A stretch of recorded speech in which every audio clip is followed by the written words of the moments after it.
जब तक भगवत प्रेमी महात्मा का संग नहीं होगा तब तक तन और मन की जो जलन है, जो दुख है, जो राग है, जो मोह है, वो मिट नहीं सकता। ये पक्की बात है। ये बड़ी सूक्ष्मता से देखा गया कि बड़ी कठोर साधना करने पर भी अहम सुरक्षित रहा। अहम सुरक्षित तो देह भाव सुरक्षित, देह भाव सुरक्षित तो हर विकार सुरक्षित। तब ये समझ में आया कि रसिक गुरुदेव की कृपा से जो अहम गलित होता है वो किसी साधना से नहीं। अहम गलित हुआ तो देह भाव मिटा, देह भाव मिटा तो सारे विकारों की गुंजाइश ही नहीं रह गई, क्योंकि अहम के ही देह भाव के महल में ही ये सारे विकार रहते हैं।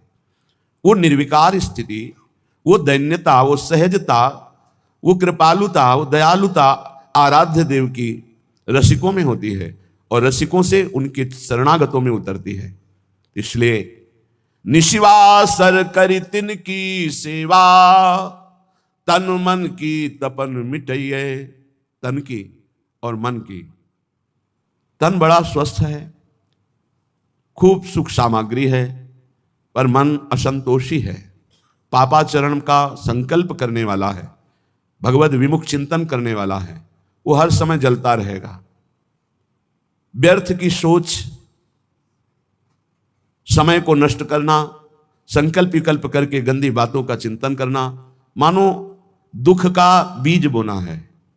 अब मन या तो प्रभु में लगेगा या जगत में लगेगा, जगत में लगेगा तो भोगों में लगेगा, भोगों में लगेगा तो पाप बुद्धि होगी, पाप बुद्धि होगी तो दुर्गति, दुख, विपत्ति, संकट। एक क्रम है। हमारा मन प्रभु में लगा हो और तन में गलित कुष्ठ हो, कीड़ा पड़ गए हो, तो भी कोई फर्क नहीं पड़ता। मान लीजिए, अभी मान लीजिए आपका शरीर स्वस्थ है तो मन को प्रभु में लगाने का अवसर है। आप बहुत कृपा पात्र हैं प्रियालाल के, उनकी कृपा को ठुकराइए नहीं।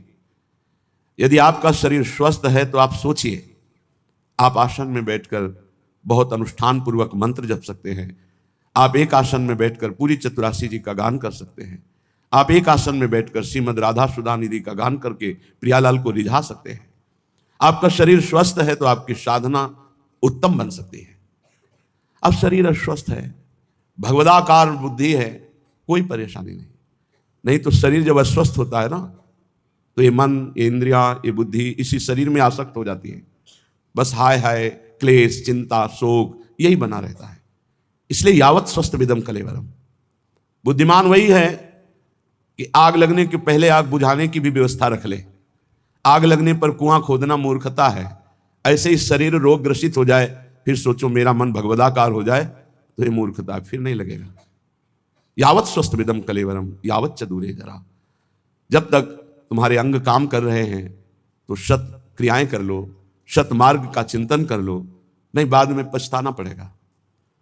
सच्ची मानिए, जब शरीर रोग ग्रसित होता है, भारी पीड़ाएं होती हैं, तो मन को प्रभु में लगाना असंभव, असंभव। अगर मन की गति पहले से प्रभु में गई है तो और जोर से भागेगी प्रभु की तरफ। अगर कहीं प्रभु में हो गई है तो कोई फर्क ही नहीं पड़ता है। निशिवासर करी तिनकी सेवा, रात दिन रसिकों की सेवा करके तन मन की तपन मिटइये। सेवा शब्द को अच्छी तरह से व्याख्या की गई है, उनकी रुचि में रुचि मिला देना, उनकी आज्ञा पर चलना। देखो, यदि कोई रसिक महापुरुष आपको स्वीकार कर लिए हैं तो ये श्री जी की अहेतुकी कृपा आपके ऊपर हुई है। उनका किसी से राग नहीं है, राग पूर्वक वो किसी से प्रेम नहीं करते, किसी से उनकी ममता नहीं है। उस सम स्थिति को प्राप्त महापुरुष यदि आपसे राग पूर्वक, ममता पूर्वक बात कह रहे हैं तो आपके अहोभाग्य हैं। तू मेरा है, तू ऐसे चल, प्रियालाल को ऐसे प्राप्त कर, ये अहोभाग्य समझिए।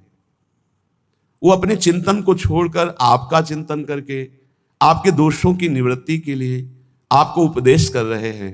यह हेतु की कृपा लाडली जी की, आपकी तरफ वो देख रहे हैं, आपसे बात कर रहे हैं, आपको अपना मान रहे हैं, और कहीं आपको उनका उच्छिष्ट प्रसाद मिल रहा है, आपको डांट पड़ रही है, आपके अंदर उनका भय है, तो निश्चित आपका परम कल्याण कोई रोक नहीं सकता। ये बड़ी दुर्लभ कृपा प्रसादी होती है, ऐसा जिनको प्राप्त है। कौन सतमार्ग में प्रेरित करता है, कौन किसी को डांटता है? सतमार्ग के लिए। तन मन जीवन वारिये भोरी, भोरी सखी कहे, अगर ऐसे रसिक मिल जाएं तो तन मन दोनों न्योछावर कर दो, उनकी आज्ञा पर चलो। जैसे बेटा स्वस्थ हो, खेल रहा हो, ये देखकर मां को जो सुख मिलता है वो किसी और को सुख नहीं मिलता है, और तो देखकर बस चल देगा, लेकिन सुखानुभूति मां को होती है। ऐसे ही जब कोई परमात्मा प्राप्ति के लिए साधन परायण होता है, हृदय में वो गुरु आज्ञा का पालन अक्षरशः करता है, तो जो गुरुजनों को सुख मिलता है, रसिकों को सुख मिलता है, वो कोई नहीं जान सकता। एक दृष्टि में जीवन का परिवर्तन करने की सामर्थ्य होती है। वो दृष्टि कब प्राप्त होती है? जब वो संपूर्णतया ये जान लेते हैं कि आप उनकी आज्ञा में हैं, आप उनके हैं, आप एक अक्षर भी उनकी आज्ञा का उल्लंघन नहीं करते, तो हृदय में एक आह्लाद होता है। उसी आह्लाद स्थिति में जब श्री जी के सुमिरन में गाढ़ चिंतन में होंगे, उस समय जब आपका चिंतन कर लेंगे तो आप निहाल हो जाओगे, आपके जीवन का परिवर्तन हो जाएगा। रसिक महापुरुषों की कृपा जानते हो कैसे होती है? जो एकांत में प्यारे जू की सेवा में होते हैं भाव देह से, और उस समय जिसका चिंतन कर ले बेड़ा पार हो गया। उस समय जिसका चिंतन कर ले, उस समय उसी का चिंतन प्रियाजू देती है, प्रियाजू देती है, जो तन मन प्राण समर्पित करके उनकी आज्ञा में। एक होता है मुंह देखी समर्पण, मुंह देखी समर्पण, सामने हाँ जी करना और पीछे मनमानी करना। और एक होता है जीवन समर्पण, वो देखें ना देखें, बोले ना बोले, माने ना माने अपना, लेकिन हमें उनकी आज्ञा का पालन करना है। ऐसे का स्मरण होता है प्रियालाल की जब मानसिक सेवा में रसिक महापुरुष होते हैं, तब ऐसों का स्मरण, और उस समय जो शीतलता होती है, वही शीतलता आशीष बनकर उस जीव का परम मंगल कर देती है जो उनकी आज्ञा पे चलते हैं।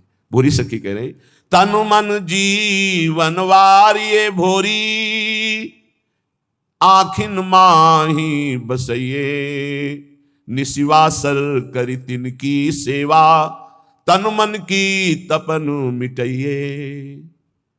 भोरी सखी कहती है, यदि भगवत कृपा से ऐसे रसिकों का संग मिल जाए, तन मन जीवन सब कुछ न्योछावर कर दे उनके ऊपर, अर्थात उनकी आज्ञा पर चले, आखिन माही बसइये। मेरे नेत्र अगर ध्यानस्थ हैं तो गुरुदेव के रसिक गुरुदेव के ध्यान में मगन है। देखो, वो अपने शरीर का राग मिटाने के लिए ऐसा उपदेश करते हैं कि शरीर से राग मत रखो, लेकिन आप ध्यान रखना, इसी शरीर से प्रियालाल का उपदेश हुआ है, इसी शरीर से गुरुमंत्र मिला है, इसी शरीर से आपको सतमार्ग के सिद्धांत मिल रहे हैं, तो ये शरीर आपकी भगवत प्राप्ति कराने की वृत्ति में समर्थ है। ध्यान मूलम गुरु मूर्ति, ना कि गुरु तत्व। एक बात हम ही कहते हैं और एक बात यही है, ध्यान मूलम गुरु तत्वम नहीं, गुरु मूर्ति। बड़ा चमत्कार है। अगर स्नान करते समय गुरु चरणों का ध्यान करके ऐसे जल डाला जाए तो संपूर्ण तीर्थों के अवगाहन का उसे बिना प्रयास के फल मिल जाता है। घर से चरण निकालते ही गुरुदेव के चरणों का ध्यान करके निकलो, कोई विघ्न छू जाए तो हमें बता देना।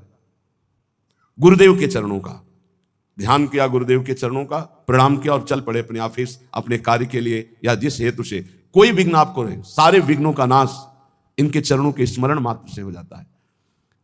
आप गुरु मंत्र जप रहे हैं, गुरु को सानिध्य में ले आइए भाव से। हमारे गुरुदेव उच्च आसन पर बैठे हैं, मैं उनके चरणों में बैठा हुआ, अगर ऐसा भाव न बने तो छवि रख लीजिए, एक रुमाल बिछा ली, गुरु की छवि विराजमान कर ली। गुरु के सानिध्य में जो जप होता है अनंत कोटि गुना बढ़कर होता है। जैसे वर्णन है कि घर में जो जप होता है उसे कई गुना 10 गुना बढ़कर के गौशाला में, फिर उससे बढ़कर प्रयागराज तीर्थ में, ऐसे ऐसे वर्णन है। लेकिन गुरु के सानिध्य में अनंत गुना जप का फल होता है।